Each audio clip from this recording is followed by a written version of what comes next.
Hey guys, welcome back to my channel. তো তোমরা কেমন আছো? আশা করি তোমরা ভালো আছো। ভালো তো তোমাদের থাকতে হবে, কারণ তোমরা দেখছো রেখা ডট্টিকার ভিডিও।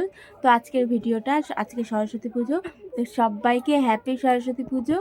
তো আজকে মেয়েকে রেডি করে নিয়ে এসে তো দেখো ফাইনালি আমরা রেডি হয়ে গেছি, মেয়ের স্কুলে চলে যাবো। তার আগে দেখিয়ে দিই আমাদের বাড়ির সামনে যে পুজো হয়েছে সেই পুজোটা। তো দেখো এই যে আমাদের পুজো হয়েছে বাড়ির সামনে। এই বছর তো আমার মেয়ে অঞ্জলি দিতে পারবে না, কারণ যেহেতু আমার জেঠি শাশুড়ি মারা গেছে, এখনও 31 দিন হয়নি, সেজন্য। তারপর আমরা চলে যাচ্ছি স্কুলে। তো যাওয়ার পথে দেখো রাস্তায় একটা পুজো হয়েছিল, ঠাকুরটা খুব সুন্দর হয়েছে। তারপর আমি যাচ্ছি, আমি আর আমার বেস্টি, আর আমার বেস্টির ছেলে আর আমার মেয়ে, আমরা এই চারজনে যাচ্ছি। দেখো আমার মেয়ে আমাকে ভিডিও করে দিয়েছে, তো ভিডিওটা খুব সুন্দর করেছে।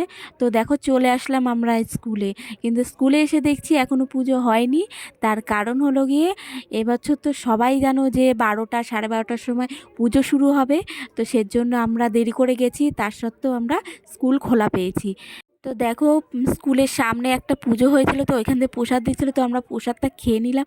খেয়ে নিয়ে সোজা চলে গেলাম উপরে, মেয়ের স্কুলের উপরে চলে গেলাম।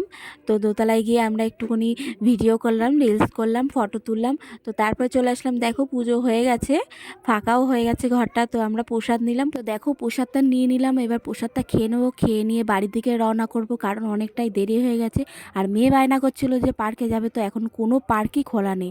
আমি বললাম আমি অন্যদিন নিয়ে যাব।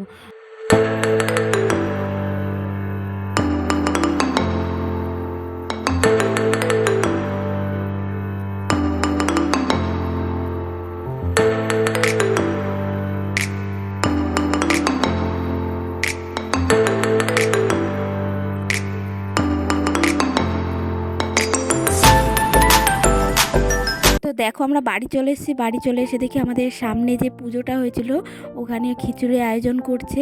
তো দেখো গান চালিয়েছে, আমরা একটু নাচানাচি করে নিলাম। তো দেখো এখানে ভ্যানালা কাকু একটা দাঁড়িয়ে রয়েছে, তো এখানে আমরা বলছিলাম চাঁদা দাও, নাহলে একটা গিফট দিয়ে যাও। তো উনি বললো এখান থেকে যেটা খুশি সেটা নিয়ে নাও। দেখো এখানে খিচুড়িটা হয়ে গেছে, খিচুড়ি কালারটা সত্যি খুব সুন্দর এসছে। তো দেখো সন্ধে হয়ে গেছে, আমার মেয়ে খিচুড়ি নিতে এসছে। দেখো আমি রেডি হয়ে গেছি, তারপরে শাড়ি টাড়ি পরে তো আর ভালো লাগে না সবসময়, তো সেজন্য চেঞ্জ করে নিয়েছি। দেখো এখানে খিচুড়ি খাচ্ছে আমার মোটা দেওর, যাকে তোমরা চেনো খুব ভালোভাবে।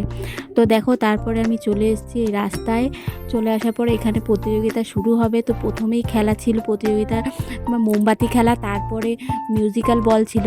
তো মোমবাতিতে আমার মেয়ে একটা ধরেছিল, আমি 4টে ধরিয়েছিলাম, তো কিছুই হয়নি। তো দেখো এরপরে খেলাটা ছিল মিউজিক্যাল বল, বল তো পাওয়া যায়নি, পুতুল পেয়েছি।